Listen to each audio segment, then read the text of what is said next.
Bien, vamos a empezar poco a poco. Vamos a hablar un poco de qué es el moldeado. El moldeado es cómo logramos estas dimensiones necesarias para hacer un proyecto en particular. Si nosotros trabajamos fila tras fila, lo que vamos a lograr es simplemente un rectángulo. Como vimos en el tutorial pasado de cómo crear nuestro primer diseño, vimos que con cuadrados y rectángulos, trabajando fila tras fila sin hacer aumentos ni disminuciones, podíamos crear una pieza, pero con solamente este tipo de piezas, cuadrados y rectángulos. Ahora, ¿qué significa aumentar y disminuir? Bien, aumentar es agregar puntos, es decir, sumar puntos significa aumentar. Y restar puntos significa disminuir. Disminuir. Bien, ahí. ¿Qué va a suceder cuando nosotros empecemos a hacer este proceso de aumentar y disminuir? Nosotros tenemos acá una pieza, que es esta. Hasta acá estamos trabajando, fíjense, línea tras línea, vuelta tras vuelta, de forma rectangular. Si empezamos a incluir aumentos, lo que va a suceder es que se va a empezar a correr hacia un lado. Y si empezamos a disminuir, se va a correr nuevamente hacia el otro. Y va a volver al tamaño original. Lógicamente, vamos a marcar con otro color. Mientras más aumentos hagamos, mientras más puntos agreguemos o mientras más puntos disminuyamos, más pronunciada va a ser como este pico. Y va a suceder esto. Fíjense. Entonces, esto significa aumentar y disminuir y moldear un patrón. Esto lo que nos va a permitir es hacer piezas mucho más complejas, con distintos tipos de sisas, distintos tipos de mangas, distintos tipos de terminaciones, distintos tipos de proyectos también, como por ejemplo proyectos de marroquinería. Entonces vamos a poder hacer, por ejemplo, escotes en B, que antes tal vez no podíamos hacer. Vamos a poder hacer, ¿por qué no?, mangas acampanadas, que tampoco podíamos hacer antes, con aumentos internos. Ahora también lo vamos a ver. Vamos a poder hacer las mangas ceñidas, que tampoco lo podíamos hacer, nos iban a quedar rectas las mangas. Vamos a poder jugar con un montón de tipos de piezas que antes no podíamos realizar porque no estábamos trabajando con estos aumentos y disminuciones. Trabajar de esta manera, sin aumentos ni disminuciones, se denomina trabajar uniformemente. Trabajar uniformemente. Y el moldeado refiere justamente a esto, a trabajar con aumentos y disminuciones. Ahora, hay dos métodos utilizados comúnmente en el moldeado, como dijimos. Uno es este en el borde de nuestro trabajo y otro es con aumentos internos, que sería más parecido a esto, por ejemplo. Ahora vamos a ver un poco más en profundidad cuáles son estos tipos de métodos para aumentar y disminuir, para que nos quede bien claro dónde se colocan estos aumentos y estas disminuciones para poder lograr estas piezas y utilizar ambas técnicas, y cuándo es más adecuado utilizar uno u otro dependiendo del proyecto que queremos lograr. Ahora vamos a hablar un poco del moldeado de borde. El moldeado de borde tiene que ver justamente con este tipo de moldeado que hablábamos en un principio, donde nosotros vamos a trabajar en el borde, en uno de los bordes o en ambos bordes de un proyecto. Acá lo voy a marcar. Tenemos nuestro proyecto y empezamos a trabajar los aumentos y las disminuciones en un borde. Como por ejemplo para lograr este tipo de escote, ¿no?, que se va hacia un lado y es un escote a un hombro. Como les decía, mientras este aumento sea la cantidad de puntos sea mayor que vamos agregando o sea menor la que vamos quitando, más puntiagudo nos va a quedar el tejido y va a quedar una cosa así. Ahora, esto tiene un nombre. Vamos a marcarlo bien con los colores. Los términos serían tasa de aumento y tasa de disminución y se utilizan para para denominar qué tan rápido agregamos o quitamos puntos. Es decir, mientras más rápido agregamos puntos, vamos a lograr un pico más pronunciado y esto se denomina una tasa de aumento. Y mientras más rápido quitamos estos puntos, acá le vamos a agregar un más, mientras más rápido quitamos puntos, esto se llama una tasa de disminución. Es bueno que conozcan estos términos, tasa de aumento y tasa de disminución, justamente porque van a aparecer en libros, por ejemplo, pueden aparecer en tutoriales, ¿por qué no? O en algún patrón que estén leyendo en alguna guía de tejido, y es importante que sepan a qué se refiere cuando hablan de una tasa de aumento, que es cuando yo agrego puntos y cuánta cantidad agrego, y una tasa de disminución, que significa a qué velocidad yo estoy disminuyendo. Como les decía, esto se suele marcar en los libros y en los diagramas hacia un solo lado, pero se puede realizar hacia ambos lados, simplemente replicando en espejo el mismo diagrama que estamos viendo. Pero tanto en los libros como en cualquier diagrama que ustedes encuentren, van a encontrar siempre hacia un solo lado y lo van a replicar en espejo hacia el otro lado para generar cualquier tipo de escote, de manga, de sisa. Este es el moldeado de borde. Yo acá tengo, por ejemplo, una muestrita. Fíjense, esta muestra puede ser tranquilamente para un escote halter, que se llama. Esto necesita bloqueo porque en realidad fíjense que tiene exactamente el mismo tipo de aumento a ambos lados, solo que por no estar bloqueado pareciera que este lado fuera más puntiagudo, pero está hecho en espejo, es un punto simple, es un punto alto, que es muy fácil de trabajar y fíjense que es exactamente el mismo aumento. Si yo lo pusiera de esta forma, también podría ser que sea un punto más ajustado. Si lo cierro, podría parecer que estoy trabajando una manga que se ciñe. Esto nos permite trabajar un montón de tipos de proyectos distintos que antes no podíamos trabajar simplemente trabajando de manera uniforme. Hay una estrategia que es muy buena para trabajar lo que es el moldeado de borde y saber si yo puedo realizar este aumento y disminución en un diagrama que, por ejemplo, haya encontrado en un libro, en alguna red social, que es utilizando el diagrama en su formato original, que es el formato en el que solemos encontrar todos los diagramas, y hacer, por ejemplo, tirar las líneas que querramos hacer en los bordes, dibujar estas líneas para ver si el diagrama nos permite hacer estos aumentos y disminuciones, ver cómo terminan, ¿no?, estas vueltas acá y ver si es fácil o no cerrar justamente las vueltas o empezar las vueltas. Acá, por ejemplo, si yo empezara mi vuelta acá y la terminara acá y empezar acá y terminar acá, ver si es fácil quitar toda esta zona. Hay algunos diagramas que son muy complejos y que no me van a permitir hacer esto, pero cuando yo empiezo a trabajar el diagrama de esta forma, tal vez me doy cuenta que es bastante fácil. Esto pasa mucho, por ejemplo, en los diagramas de abanico, porque son más simples. Generalmente en los abanicos lo que puedo hacer es partir el abanico a la mitad, hago medio abanico y resto medio abanico o sumo medio abanico para aumentar.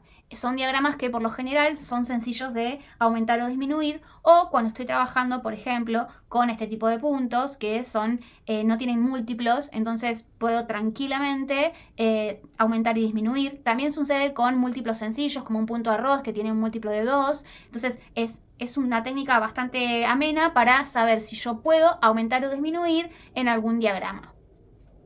También es importante tener en cuenta que los aumentos y las disminuciones a veces son más sencillas de empezar en una determinada vuelta. Cuando yo estoy trabajando con algún tipo de diagrama de puntos fantasía, se le dice algún encaje, por ejemplo, en algunas vueltas es más sencillo empezar. Por ejemplo, si estoy trabajando con un punto de abanicos, va a ser más sencillo empezar a disminuir en la vuelta en la que está el abanico, porque puedo partir el abanico a la mitad y empezar a disminuir. Entonces, en esa vuelta en donde está mi abanico, por ejemplo, va a ser mucho más sencillo hacer la disminución o, por ejemplo, hacer el aumento y simplemente agregar más puntos altos de mi abanico. Entonces, es importante saber leer bien estos diagramas para hacerlo de manera como más inteligente y ver más sencilla también para aumentar o disminuir y jugar con estas nuevas formas.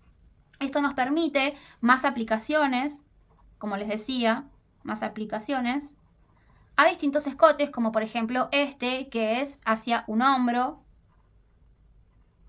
o distintos tipos de escote, como por ejemplo habíamos visto acá, un escote en B, un escote halter, hacer sisas, un escote redondo, hacer las mangas más ceñidas o las mangas más anchas. Nos permite jugar con un montón de aplicaciones más a distintos tipos de proyectos. Ahora vamos a ver otro tipo de aumentos y disminuciones que son de forma interna.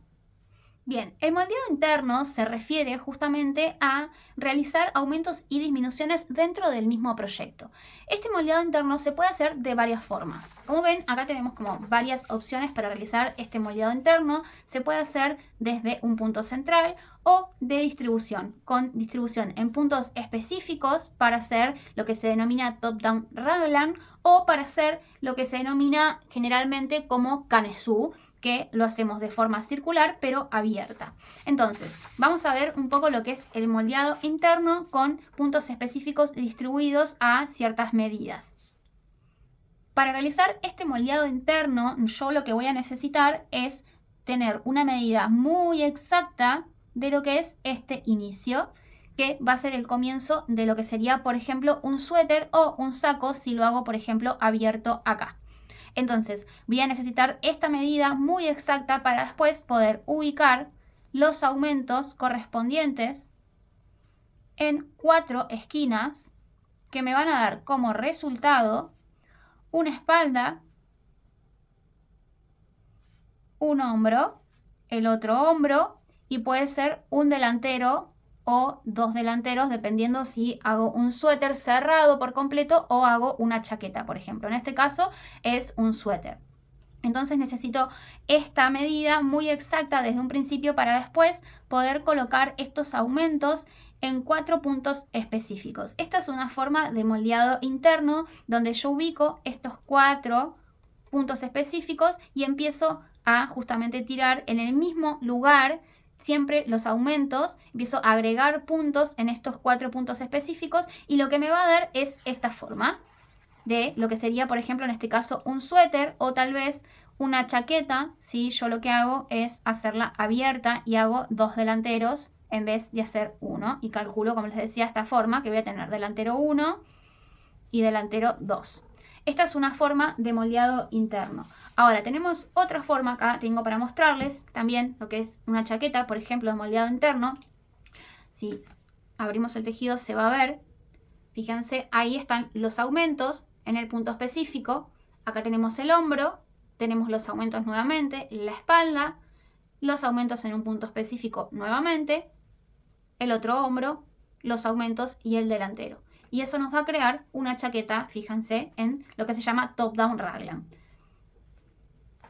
Como les decía, hay otra forma de moldeado interno que es, por ejemplo, con un punto específico y esto nos permite crear lo que son yales, por ejemplo, yales rectangulares de esta forma y siempre vamos a tener el aumento en un solo lugar.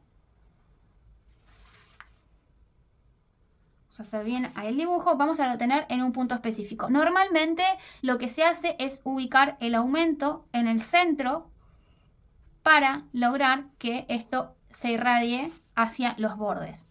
También se suelen colocar aumentos en las puntas para hacerlo como más amplio todavía y siempre también es en un punto específico. Entonces sumamos el punto central más 2 puntos específicos que serían como estas esquinitas. Y eso nos permite hacer este tipo de proyectos que son los yales. Y tenemos en tercer lugar lo que sería, por ejemplo, el Kanesu, que se trabaja de forma abierta. Y acá también es súper importante calcular bien las medidas porque no las vamos a poder modificar una vez que empecemos a tejer. Pero en este caso no tenemos un punto central donde ubicar nuestro aumento, sino que vamos a distribuir estos aumentos por todo el tejido. Fíjense, esta sería la forma que nos da del Kanesu. Entonces tenemos que distribuir todos estos aumentos, agregar todos estos puntos para moldear todo el tejido. No es solamente un punto central o 2 puntos específicos o 4 puntos específicos como sucede en el top-down raglan, sino que en el Kanesu vamos a tener que tirar muchos más aumentos en distintas secciones para que nos permita justamente lograr esta forma que se va ampliando hacia los laterales, pero de una forma circular.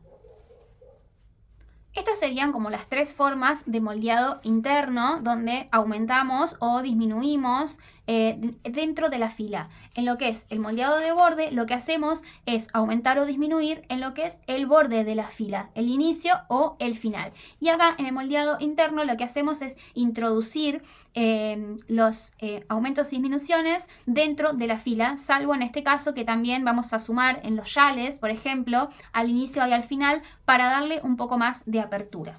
Ahora vamos a ver por último lo que es el moldeado circular, que es un poco parecido a lo que sería el canesú, pero en este caso se trabaja de manera cerrada. ¿Por qué? Porque vamos a trabajar, por ejemplo, un gorrito, una boina, y vamos a empezar a distribuir estos aumentos sin tener tampoco un punto central, sino que vamos a tener que distribuirlos por todo nuestro proyecto de forma uniforme también, porque si no lo que va a pasar es que va a tirar más hacia un lado que hacia el otro. Entonces esos cálculos tienen que estar. Y después también tendremos que, por ejemplo, disminuir para que se ajuste bien a la cabeza. Y acá están nuestras disminuciones que aparecen más por primera vez, que no las habíamos nombrado tanto antes. Pero esto también sirve para trabajar, por ejemplo, bolsos. Si nosotros invertimos la forma, nuestra cadena de inicio estaría acá. Iniciamos acá. Y lo que hacemos es el mismo procedimiento que podemos empezar o desde arriba, con una cadena de inicio acá, y empezar a disminuir hacia abajo. Fíjense, con un aumento interno dentro de la fila. O podemos empezar desde abajo y también empezar a aumentar. Pero es un aumento circular cerrado. Fíjense, a comparación del canesú, que es abierto, en este caso el circular es cerrado.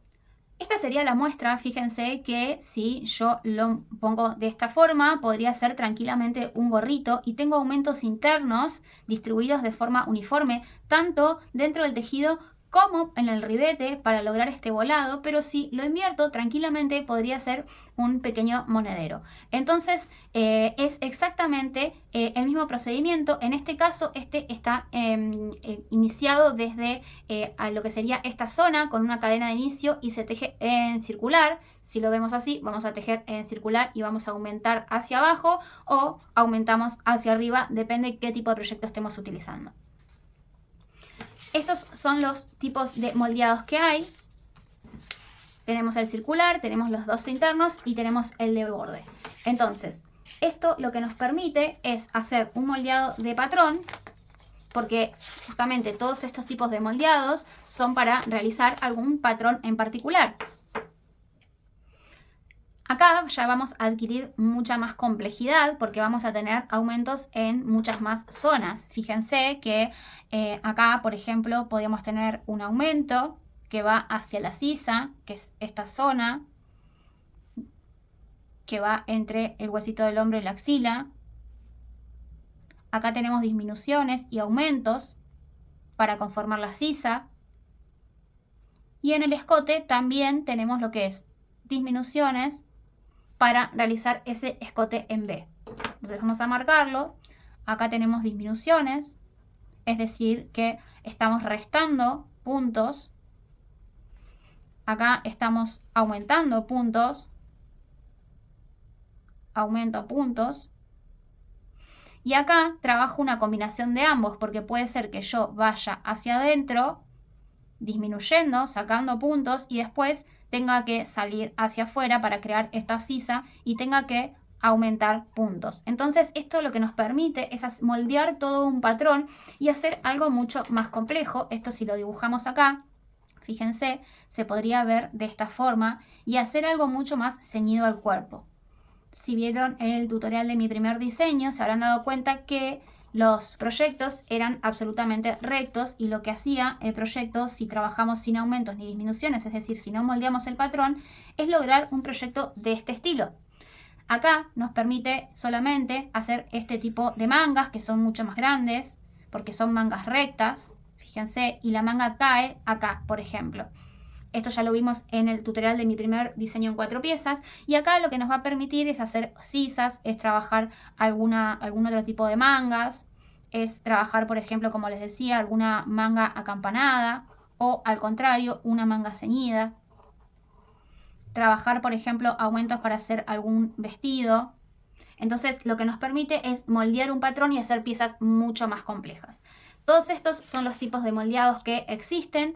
Espero que haya quedado un poco más claro de qué se trata el moldeado, de qué se tratan los distintos tipos de moldeados, de qué se tratan los aumentos y las disminuciones. Este es un mundo bastante complejo y yo les recomiendo que vayan incursionando poco a poco con puntos sencillos. Fíjense que esta muestra, como les mostraba, que es un moldeado de borde, está trabajada solamente en puntos altos.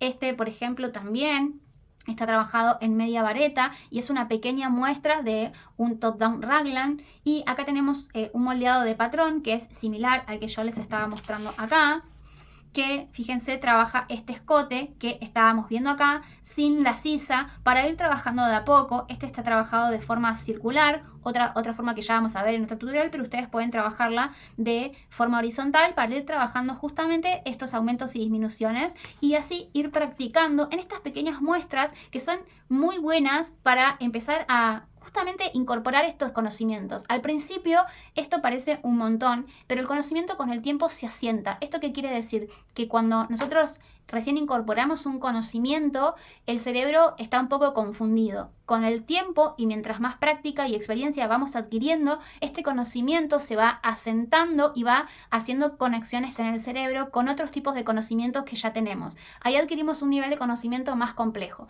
Entonces, vayan de a poco, vayan practicando, elijan, por ejemplo, algún shawl que sea sencillo y no que sea tan complejo como este que estamos viendo. Y vayan practicando los distintos tipos de moldeados. Espero que les haya gustado el tutorial, espero que se suscriban para que puedan seguir viendo el resto de los tutoriales y no se pierdan ninguno y las espero en el próximo.